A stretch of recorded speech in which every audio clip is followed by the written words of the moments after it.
Bapak Ibu yang dimuliakan oleh Allah Subhanahu wa taala, insyaallah malam hari ini kita kembali melanjutkan kajian fikih tentang salat.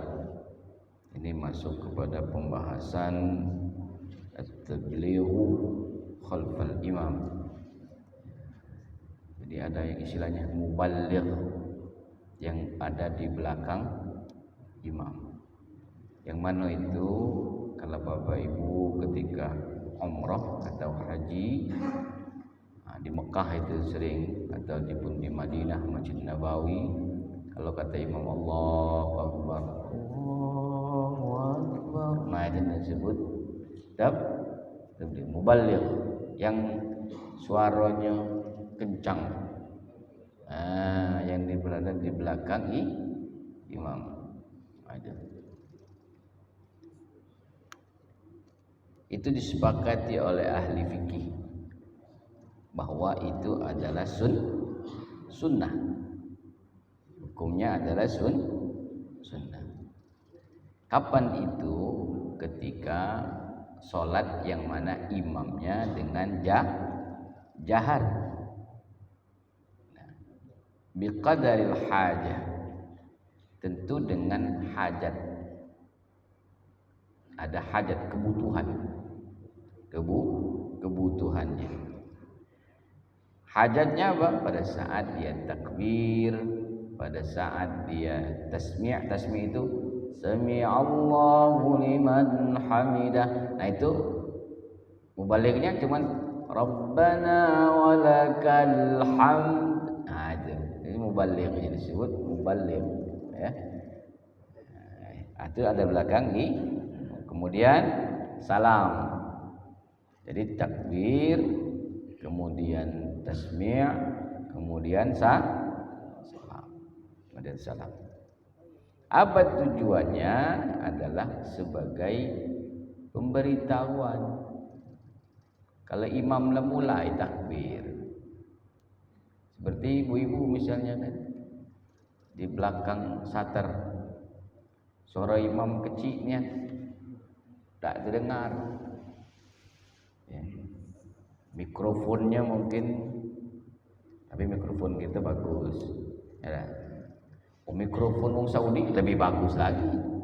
Nah, tapi dia menggunakan itu, sepakat para ahli fikih hukumnya sunnah. Jadi i'lam, katanya i'lam itu sebagai informasi untuk orang yang berada di belakang. Ada berada di belakang imam. Nah, jika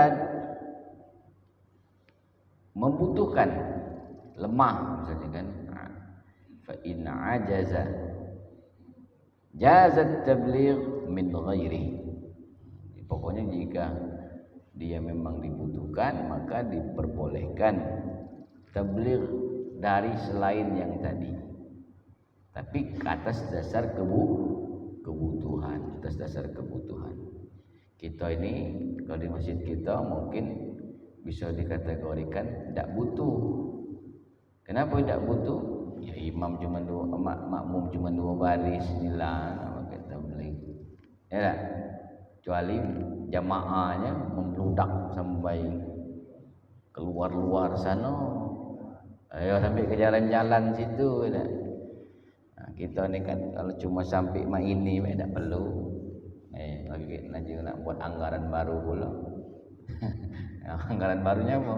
Anggaran selain imam tadi, mubalighnya tadi kan. Nah, itu. Jadi cukup ini atas dasar kebutuhan. Tapi perlu diketahui kenapa ini dibahas, supaya tahu. Oh, ternyata memang ada aturannya, ada syariatnya yang mengatur demikian. Kita ini kan kadang-kadang kalau tidak tahu kan, oh di Mekah itu ada. Nah, kita cuma berdasarkan apa yang kita lihat. Tapi kita tidak tahu ternyata apa yang kita lihat itu ada landasannya, ada dasarnya, ada syariatnya, ada aturan. Sehingga sesuatu itu dilakukan.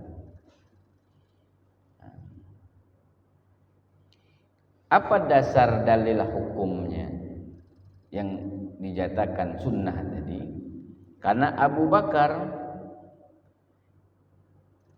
pada saat Nabi Shallallahu Alaihi Wasallam sakit, ya, maka Abu Bakarlah jadi mubaligh. Artinya Pak, Nabi saja walaupun dia kondisinya sakit tetap datang mengimami sholat. Jadi kan kalau dia pada saat sakit tentu suaranya lemah. Suaranya lemah. Zaman Nabi kate mikrofon. Mikrofon ni dah kate. Mikrofon dah kate. Sound system dah ada. Jadi suaranya tidak sampai, mungkin karena beliau pada kondisi sedang sakit pada saat itu. Maka kana yuballigh, maka Abu Bakarlah sebagai muballighnya. Itu. Nah, fa in kana man khalfal imam yasma'u, kalau yang di belakang imam ini sebenarnya dengar apa yang disampaikan atau yang diucapkan oleh imam, maka dalam kitab ini dikatakan makruh dengan adanya muballigh tadi. Tadi kataku kan, walaupun kita tak punya mikrofon sekalipun, taruhlah mikrofonnya ada tapi tiba-tiba nge-lag, tiba-tiba mati. Atau lampu itu tiba-tiba mati dia lah. Kalau masih terdengar maka tidak perlu pakai muballigh. Bahkan di sini dikatakan hukumnya makruh. Hukumnya makruh. Kenapa? Karena dasarnya li adamil hajah. Sebenarnya tidak ada kebutuhan. Tidak ada kebutuhan. Misal tiba-tiba mati lampu, jamaahnya sampai keluar. Suara imam tadi terbatas. Tak sampai dia keluar sana, maka perlulah. Tapi yang jadi muballigh suaranya nak kuat juga. Jangan suara mubalighnya kecil daripada suara imam. Hah? Kira-kira mak mana itu? Tidak cocok juga. Suaranya di mubalighnya harus kencang. Ya. Itu. Itu. Makanya yang belakang imam ni memang harus paham juga gitu kan. Makanya belakang imam ni sebenarnya dia itu ini supir serep yang berada tepat di belakang imam itu sebenarnya statusnya apa? Bukan kene, serep, supir serep. Kalau kene itu di belakang situ. Kenapa? Kalau bahasa kerennya itu kalau ada pilot pilotnya. Jadi kalau dia supir, drivernya, gitu kan? Perlu kenapa? Kalau sewaktu-waktu imam tiba-tiba serak mendadak misalnya, yang di belakang ini nih, iya, atau imamnya tiba-tiba dia batal, ya, buang angin atau kebanyakan makan sambal tak tahan mules misalnya. Lagi ngimam tadi tak tahan lagi kan? Begitu sudah baca Fatihah, punya hajat lain, keluar imam, yang di belakang maju. Makanya Pak kalau dia belakang imam nak baca maju, cuma bukan maju baik, ya mau maju baca kalau. Maju itu menggantikan posisi imam.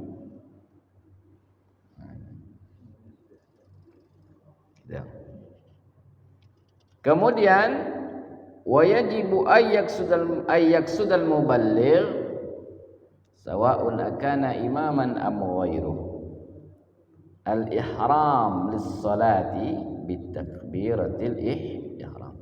Yang pertama wajib maksud sebagai muballigh itu ya, maka adalah tujuannya adalah lil ihram. Apa ihram? Takbiratul ihram. Takbir pertamanya itu tujuan wajibnya. Kenapa? Karena itulah yang menentukan mulai atau tidak mulainya sholat.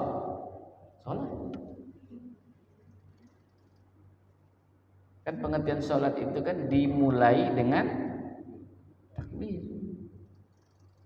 Berarti sholat itu nak dia ngomong sholat itu mulai kapan? Pada saat dia takbir. Bukannya niat, Ustaz. Ya, niat itu kan muktarin. Niat itu berbarengan dengan takbir. Tapi kalau kita nyebut usolli baca di awal, tapi niat yang ada di dalam hati ini tidak mungkin kamu nyebut usolli sambil Allahu Akbar kan? Ada yang baca nyebut usolli sama Allahu Akbar berbarengan. Kalau baca nak belajar aku ilmu kamu. Iya. Nah, jadi usollinya itu kan sebelum tadi. Tapi niat yang sesungguhnya itu adalah muqtarin bit takbir. Yang di sini itu yang dalam hati ini seiring dengan takbir. Nah, itu. Karena apa usolli tidak baca nyebut barengan, nyebut usolli, nyebut takbir pula Allahu Akbar, usolli Allahu Akbar tak mungkin. Nah, itu.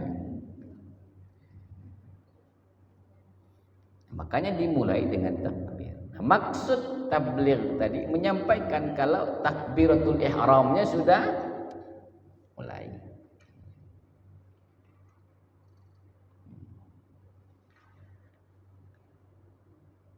Maka kalau dia tujuannya hanya sebagai i'lam saja, sebagai tujuannya hanya sebagai untuk memberitahu saja, katanya maksudnya tabligh tadi, muballigh tadi, maka lam tanaqid salat. Maka tidak terhitung sebagai kategori salat. Jadi harus tujuannya adalah ihram, bukan i'lam. Ihram, bukan i'lam. Wa kadza la tan'aqid 'inda Syafi'iyyah idza utliq falam yaqsud syai'an. Sama halnya sama yang dikatakan mazhab Syafi'i, maka dia tidak ada apa-apa kalau tidak dimaksudkan kepada sesuatu. Maka harus ada. Setiap apa yang kita lakukan itu pasti memiliki tujuan dan maksud. Harus ada maksudnya apa? Tujuannya apa? Tabligh tadi tujuannya apa? Maka tujuannya adalah ihram. Itu. Nah, kalaupun tujuannya antara ihram dengan i'lam ini bersamaan tujuannya, maka sahlah salatnya. Salatnya sah. Tapi kalau cuma tujuannya untuk i'lam saja, maka tak dianggap sebagai salat. Tabligh tadi. Itu menurut Asy-Syafi'i dan Hanafi. Nah, sedangkan selain takbiratul ihram, takbiratul intiqal, kemudian tasmi', tahmid, kalaupun dia tujuannya hanya untuk menyampaikan saja, maka tak batal salatnya menurut jumhur. Tapi kalau dia takbiratul ihram tadi, maka niatnya harus untuk takbiratul ihram. Tak boleh diniatkan di tujuannya hanya untuk beritahu.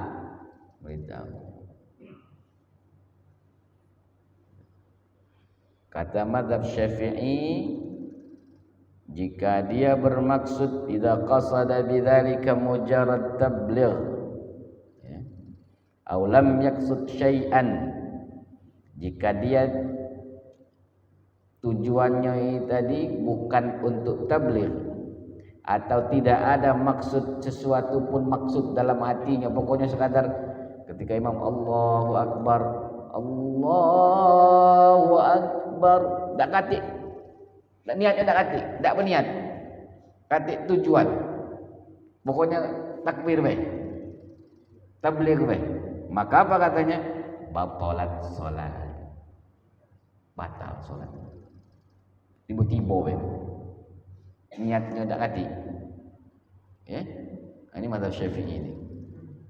Kenapa? Karena dianggap di luar bacaan salat. Apa dia kena juga kan? Kira-kira macam itulah. Apa dia kena itu bahasa Indonesia? Apa dia maksud dan tujuan dia seperti tadi. Nah, maka segala sesuatu itu pasti memiliki maksud dan tujuan. Itulah yang dikatakan niat. Jadi niatnya harus ada. Itu.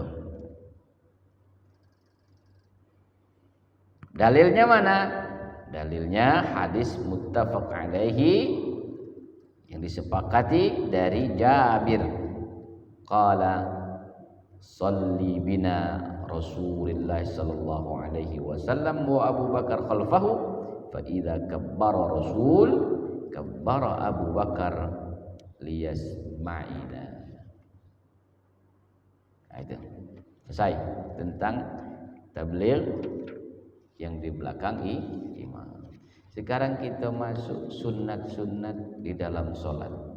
Ini sebenarnya ada mazhab-mazhab itu memiliki sunnah-sunnahnya.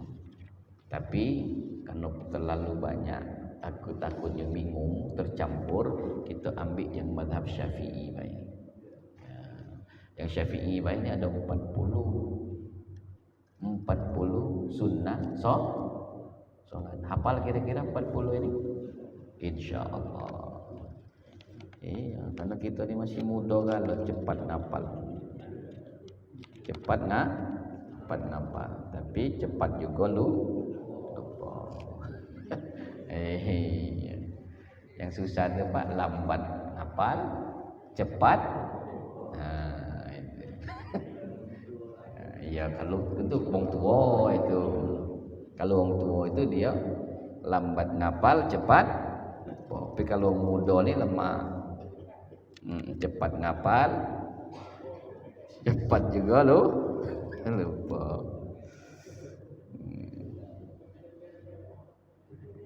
Okay. Baik. Jadi sunnah-sunnah di dalam sholat. Jadi yang 40 ini sunnah. Kalau kita kerjakan, maka dia akan mendapatkan pahala. Akan mendapatkan pahala. Cuman memang kita harus merubah paradigma. Apa paradigmanya? Kita ni galak menyepelekan. Sunnah juga kita kan. Tak usahlah. Sunnah juga. Nah itu nah. Itu namanya menyepelekan.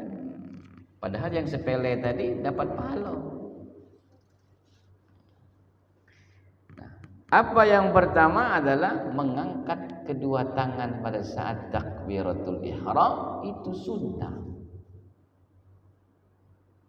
Mengangkat kedua tangan pada saat takbiratul ihram. Di mana itu? Di depan bahu. Di depan bahu. Atau maknanya nanti disampaikan di dalam kitab ini bahwa dia itu posisinya ujung ibu jari, jempol nih. Di mana dia posisinya? Di ujung telinganya. Nah, yang ininya ke pucuk, melewati telinga.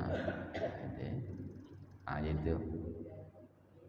Kalau kita jingok depan bau dah. Nah, depan bau dah.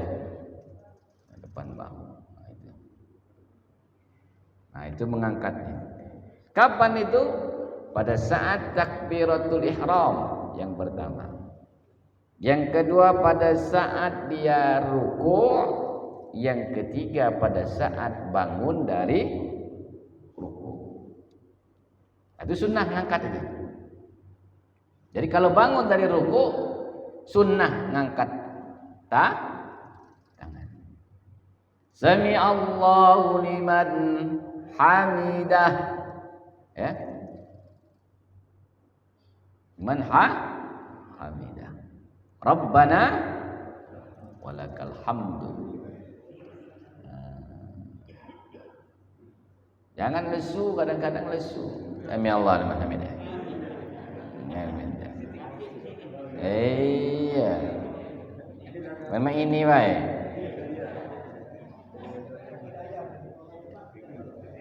Ya, ini bukan di sini, bukan tahu sini bukan. Ya.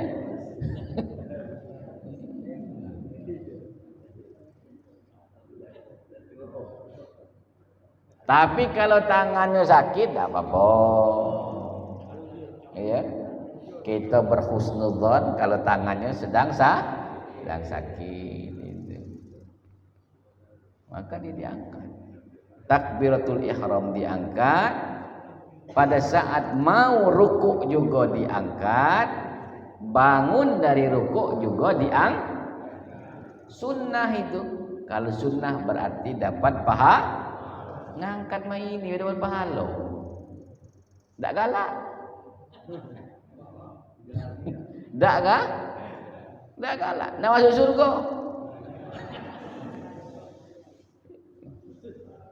Apa tanya nak masuk surga, galak masuk surga. Pengangkat tangan sungkan.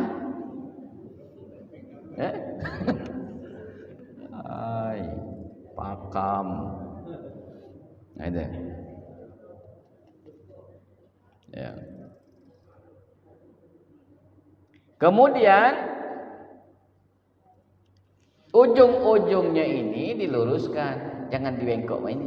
Ujung-ujungnya diluruskan di atas kedua telinga. Jadi ujung-ujungnya lurus. Ujung-ujungnya lurus. Jangan main ini. Allah.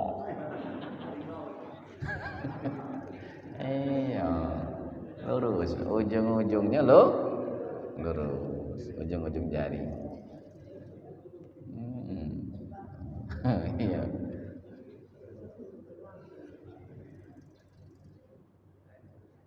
Ya. Itu ya. Kemudian tadi jempol itu ada di bahasa di situ terjemahnya cuping. Nah, ini cuping ini nih. Nah, ini namanya cuping. Nah, di sini di yang bagian yang lembutnya ini nah. Itu. Nah, cuma di poin yang keduanya ini agak direnggangkan. Ya. Ujungnya lurus tapi ini agak direnggangkan. Jangan pulau rapatnya. Jangan main ini ya. Nah, tapi agak renggangkan. Allah. Ya. Kalau kita naiknya di sini. Menghadapnya ke mana? Ke arah ininya arah kiblat. Bukan main ini. Kalau ini tidak ada hadap kiblat. Ada tak? Allah. Kati. Ini jangan Allah. Ini ngadapnya ke arah kiblat. Jangan main ini ya. Jangan main ini. Atau jangan main ini. Ngangkat. Dia ngangkat. Namanya mengangkat. Kapan ngangkat ke sini, kapan main ini norong. Kapan main ini norong, ini ngangkat. Kalau ngangkat ke pucuk, kapan ke depan norong.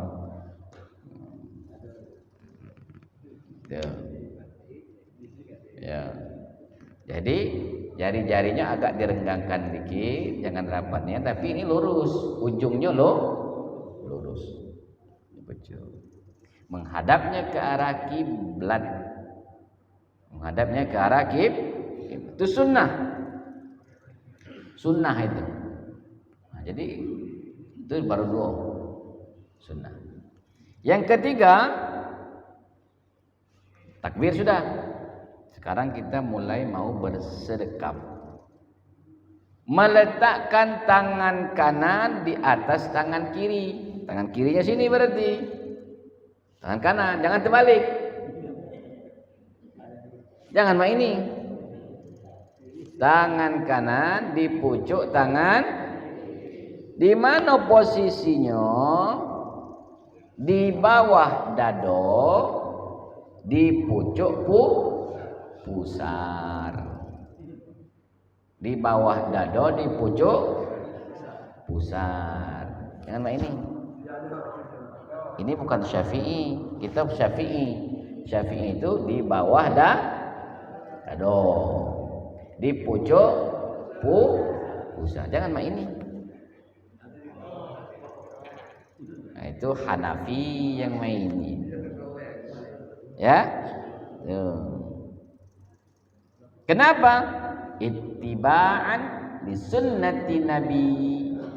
Karena ikut sunnah Nabi sallallahu alaihi wasallam sebagaimana diriwayatkan oleh Ibnu Khuzaimah.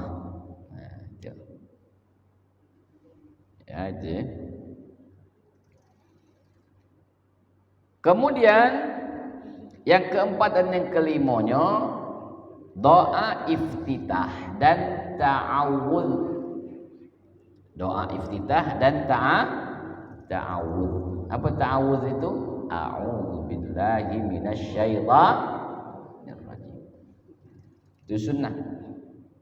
Baik dia pada saat sholat fardu ataupun sholat sunnah. Doa iftitahnya yang biasa kita pakai, Allahu Akbar kabira. Kemarin kita sudah bahas ya bacaannya itu mazhab Syafi'i menambahkan, kalau berdasarkan hadisnya adalah wajjahtu wajhiya lilladzi fatara as-samawati wal arda hanifan muslima wa ma ana minal musyrikin. Yang terbalik. Wa ma ana minal musyrikin. Kalau wa ma ana berarti musyrikin.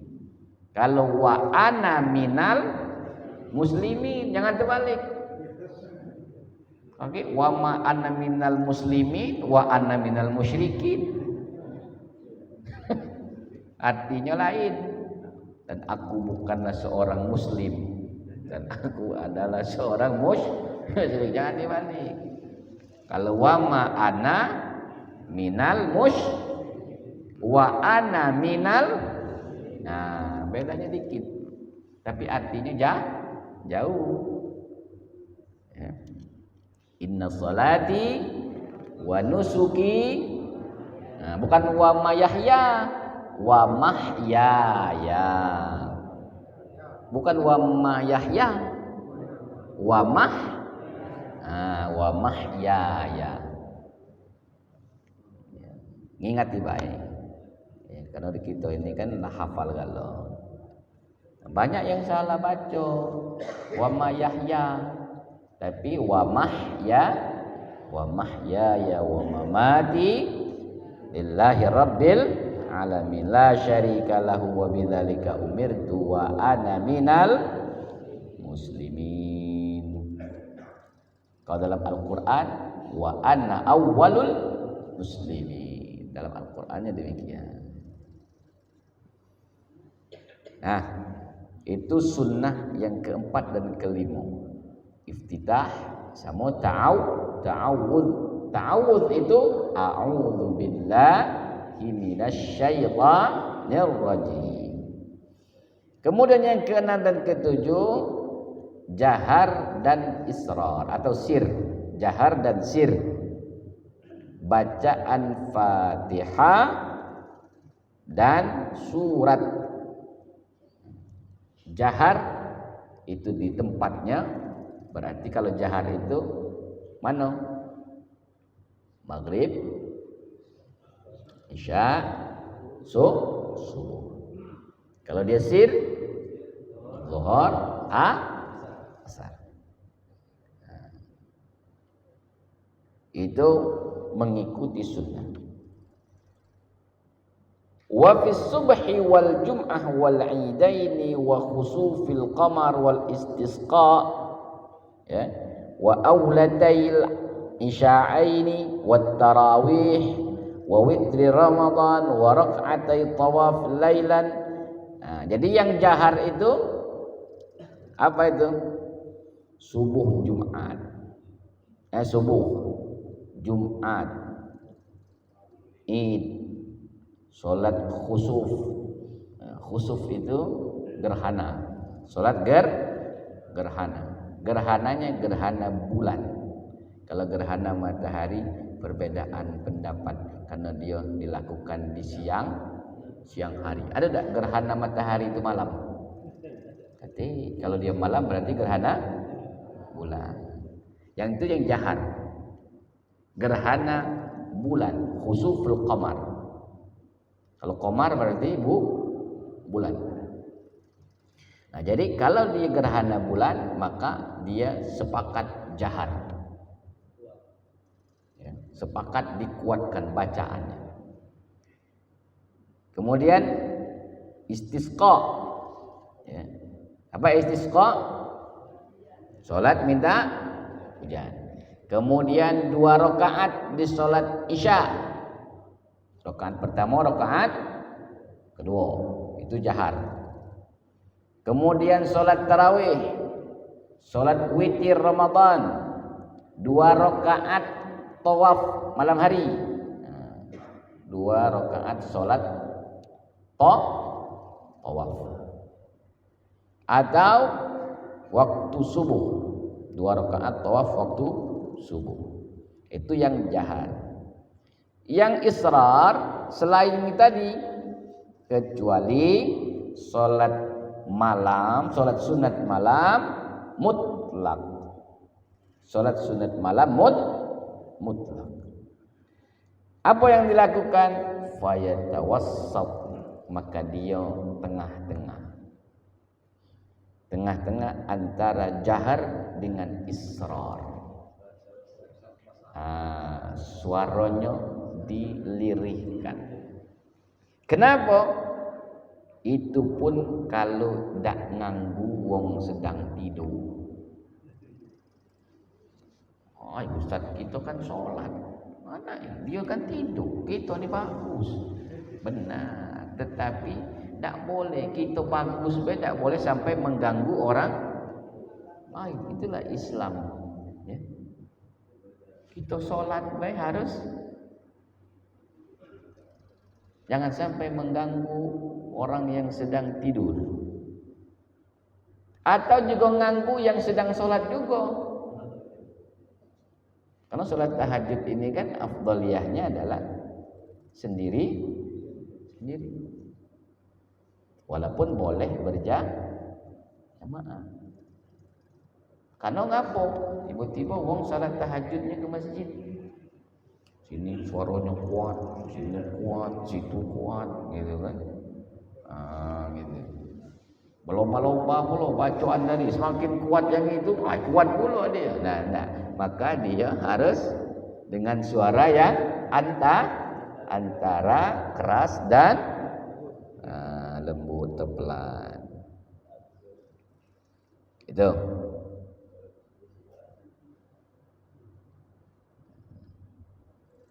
Wa tawassut fi nafilatil lail. Jadi tawassut artinya setengah-tengah. Tawassut itu artinya tengah-tengah. Pada saat sholat sunat pada malam hari. Mana dalil? Dalilnya Al-Qur'an, wala tajhar bisolatika wala tukhafit biha. Nah, jaharnya perempuan ini tidak sama dengan jaharnya laki-laki. Kuatnya perempuan itu tidak sama, Bu, dengan kuat laki-laki. Artinya lebih turun sedikit ininya, kekuatannya. Iyo, nadanya itu. Iya, nada suaranya. Itu pun ketika tidak ada idza lam takun bihadrati ajanib. Itu pun ketika tidak ada orang ajanib. Ajanib itu siapa? Orang lain selain mahram kita. Nah, itu disebut ajanib.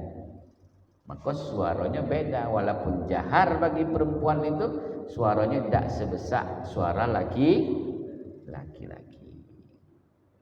Itu yang ke-6 dan yang ke-7. Yang ke-8. Nah, mengaminkan setelah bacaan Fatihah. Jadi ngucap ke amin itu sunnah. Jadi kata Imam, ghairil maghdubi alaihim waladdallin. Tak hati bersuara. Suara dia nak nyebut ke suara. Amin Ustaz, jangan dalam hati baik. Aminnya dikuatkan. Itu cuma nyebut amin dapat pahala.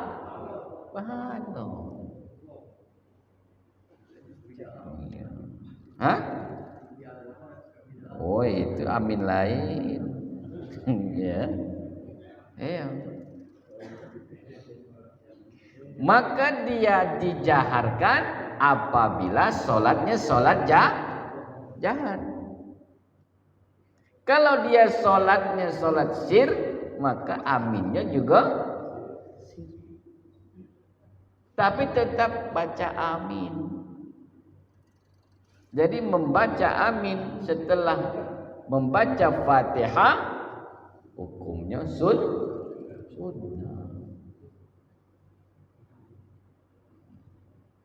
Jangan salah Pak, dulu ada, wallahu a'lam kebenarannya, tapi ada kisah ada orang yang masuk Islam itu gara-gara mendengarkan orang sholat berjamaah dan jamaahnya menyebutkan atau mengucapkan amin.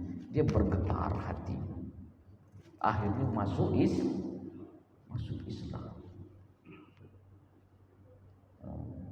Kalau orang itu masuk Islam gara-gara kita amin tadi, nah dapat pahalanya lebih. Kenapa? Karena dapat memberikan hidayah, menjadi wasilah orang itu dapat hidayah. Maka tidak boleh menyepelekan amal. Amal itu tidak boleh, sekecil apapun amal itu tidak boleh disepelekan. Kita ni kan galak nyepelekan, amal kecil itu baik. Jangan. Sekecil apapun amal yang kita lakukan, kalau itu adalah kebaikan, maka bisa jadi di hadapan Allah itu besar. Nah, maka tidak boleh kita menyepelekan amal sekecil apapun. Nah, jadi rangkumannya bahwa ahwalan khamsah, ada 5 keadaan yujharu fihal ma'mum khalfal imam. Jadi tadi ada 5 hal yang mana diminta menguatkan suara ketika berada di belakang imam. Baik, ternyata waktunya habis. Insyaallah kita lanjutkan karena baru sampai 8, masih ada berapa? 32 lagi. Ya, 32 lah lagi sunnahnya. Semoga yang 8 ini masih ingat. Nah, jangan sampai aku datang lagi minggu berikutnya yang 8 lah hilang. Nambah lagi 8, besok hilang lagi. Sampai selesai 40 hilang kalau. Oke. insyaallah. Baik Bapak Ibu yang dimuliakan Allah Subhanahu wa taala, kan ada rekamannya kaki mungkin akan dikirim itu ya. Nah, silakan didengar-dengar lagi di situ. Bapak Ibu yang dimuliakan Allah Subhanahu wa taala, mari kita akhiri pengajian kita pada malam hari sama-sama kita berdoa. A'udzubillahi minasyaitonir rajim. Bismillahirrahmanirrahim. Alhamdulillah.